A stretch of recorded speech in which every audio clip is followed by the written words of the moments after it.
Asang pratamam evaham vartami cha sureshwara bhavishyami cha lokesmin matto nanyasti kaschana. O gods, I was the first of all. I am so even at the present. I will be so in the future too. There is nothing other than myself in this world.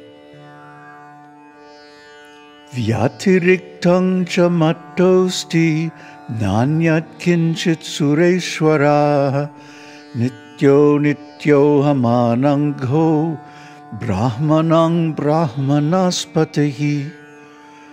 O leaders of the gods, there is nothing whatever, either permanent or impermanent, other than myself.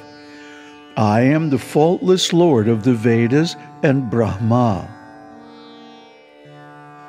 Dakshinang cha udang chohang prancha pratyang cha eva cha adaschordvang cha vidisho dishashchahang sureshwara.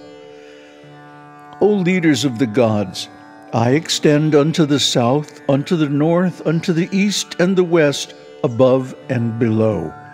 I am the terminal and the intermediate directions. Namaste. So, nobody ever thinks about this, but how is it that the things that exist get their quality of existence? We see everything in this world has different qualities, and each of those qualities has a cause.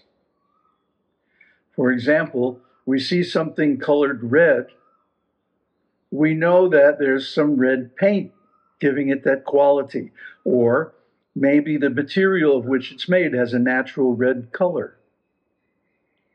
And we see beings who are alive, who display all the qualities of consciousness and so on. Where do they get their life? Well, of course, they get from Shiva and Shiva, Shiva and Shakti. But nobody ever thinks about, why do things exist? Where do they get the quality of existence? And of course, the answer is the same, from Shiva. He says here, Nanyat kinchit sureshwara nityo nityo hamanago. I can just hear him saying it. Shiva is so lovable. He's so likable. That's one of his holy names, is that he whom everybody likes. Why? Because he gives us our existence, our life, our intelligence, even our consciousness. Everything is coming from him. Now, how does he do this? That's going to be the next question, isn't it? How does he do it? Well, I just happened to be reading Śiva Purāṇa last night, doing research on a related topic.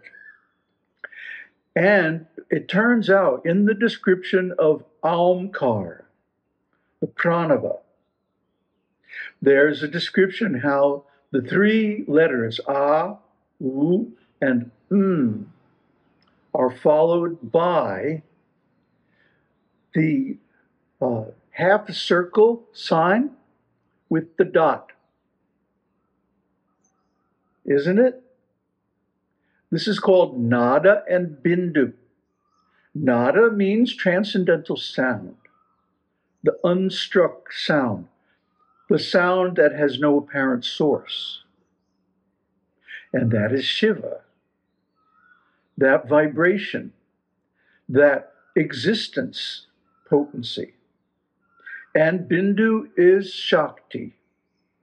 Bindu is that through which everything manifests. And it's described in the commentary on Lalita Sahasranama that Bindu is the center of the Sri Yantra, and it's described as a dimensionless point. Now, try to understand the meaning of this.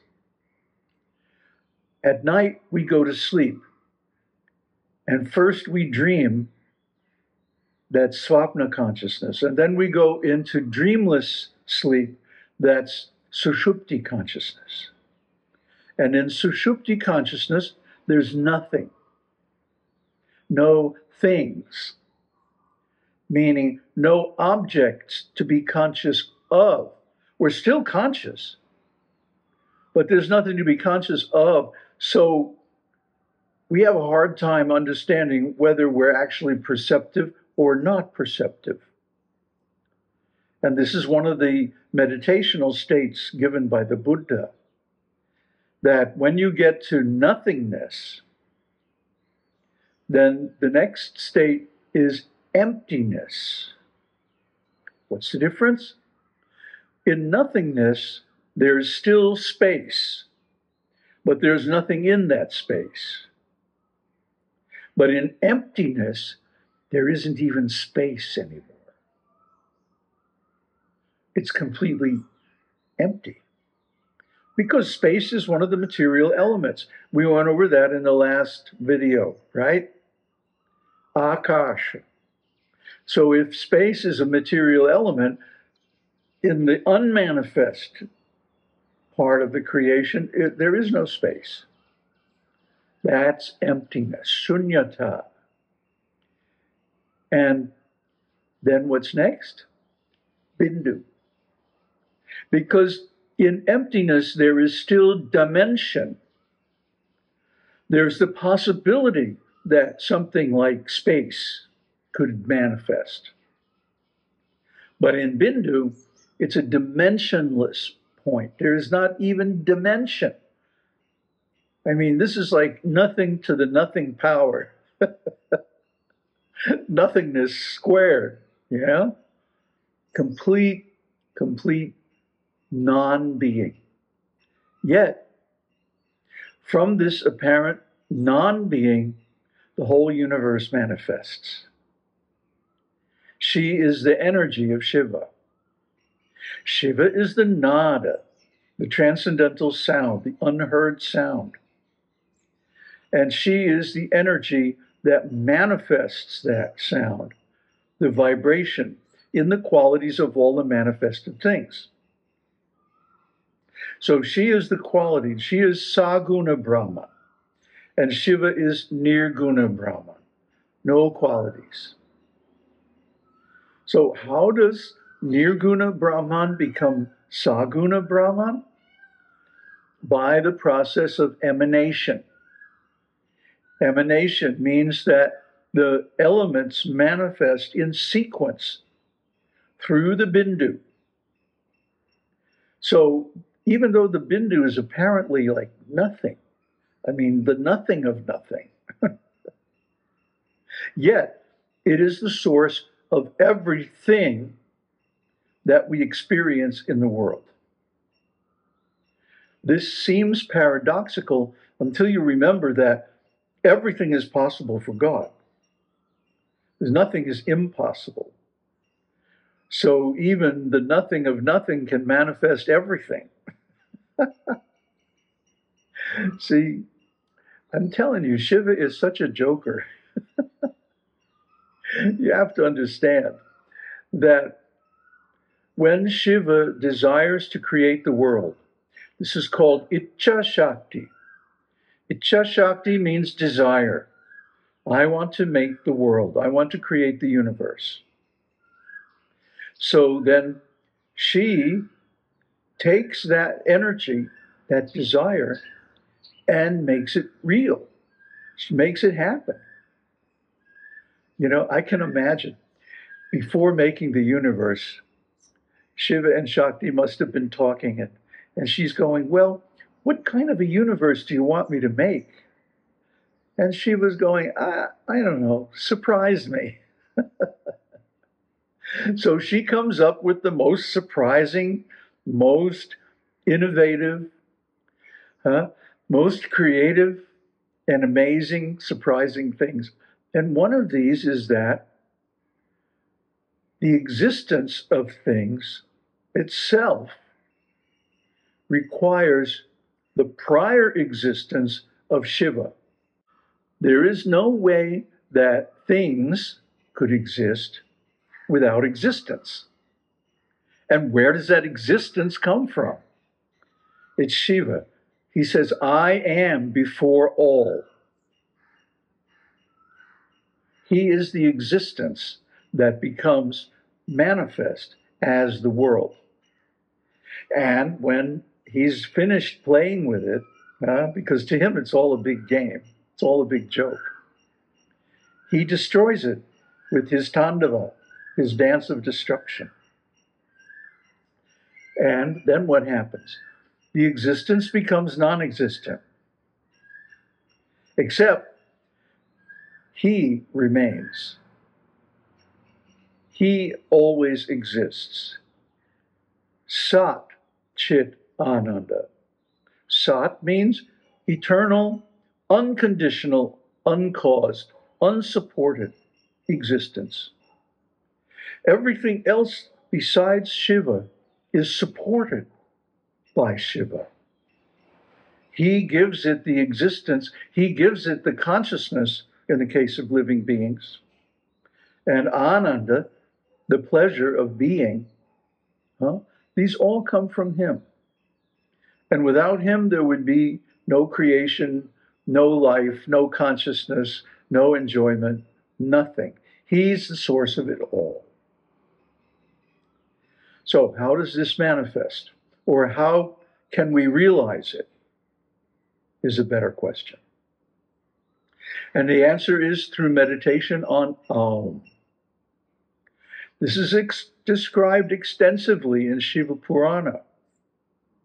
In fact, it is said that the yogis have two kinds of Om.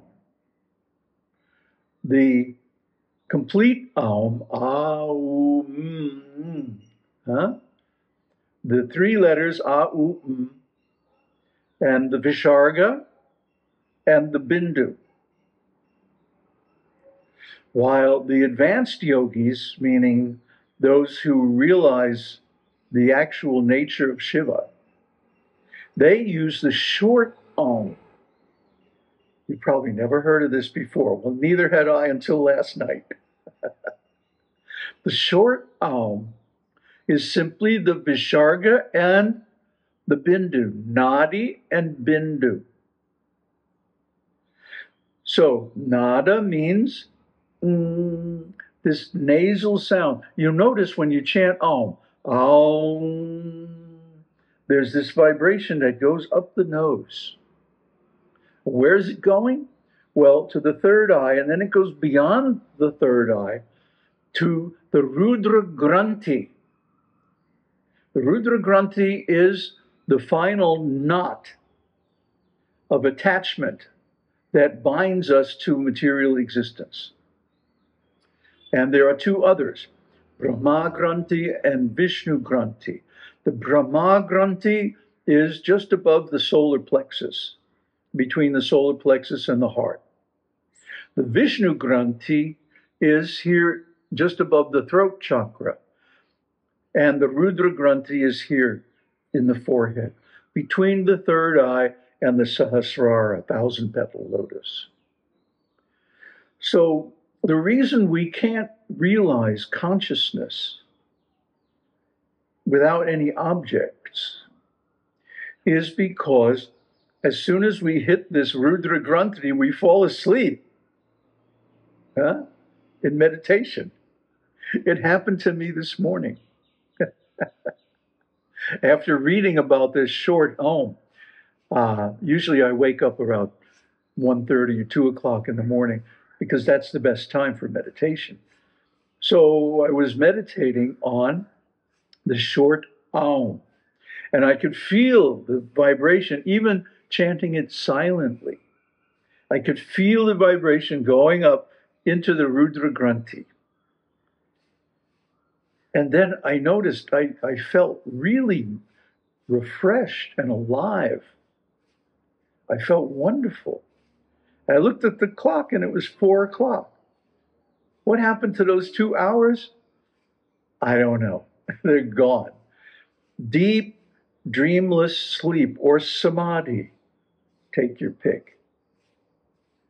They're both identical. And the only difference is in samadhi, you enter it deliberately and you leave it consciously, remembering and knowing what happened. But it can only be recognized afterwards, after you come out of it.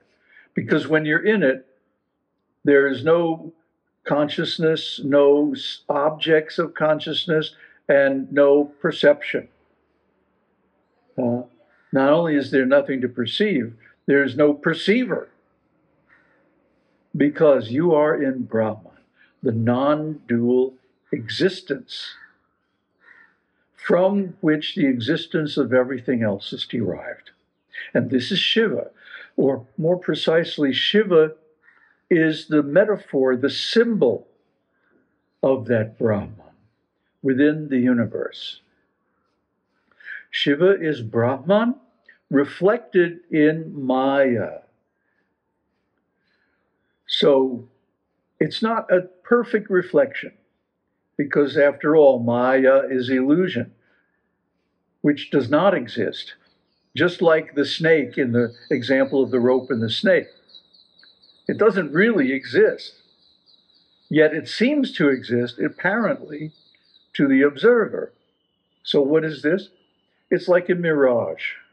A mirage doesn't really exist, but it can affect us in tangible ways. If I see a rope in the night and I think it's a snake, I become fearful. I run away. The fearfulness and the running away are real. But the snake is not real. The snake is just a projection, just a reflection, like a mirage.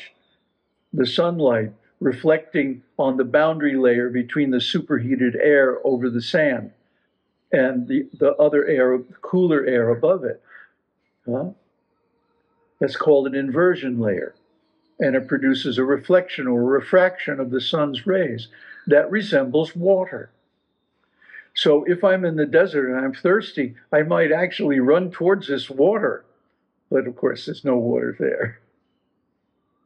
In the same way, if we see this reflection of Brahman, Shiva, and we run towards him, we don't actually come to Shiva, we come to Brahman. This is the whole point. This is why one should do sadhana. This is why one should perform worship. This is why one should offer sacrifice. This is why one should study the scriptures and learn this symbolic language that reveals the roots of reality and enables us to cognize and ultimately realize the highest truth. Om Tat Sat. Om Shakti Om. Om Namah Shivaya.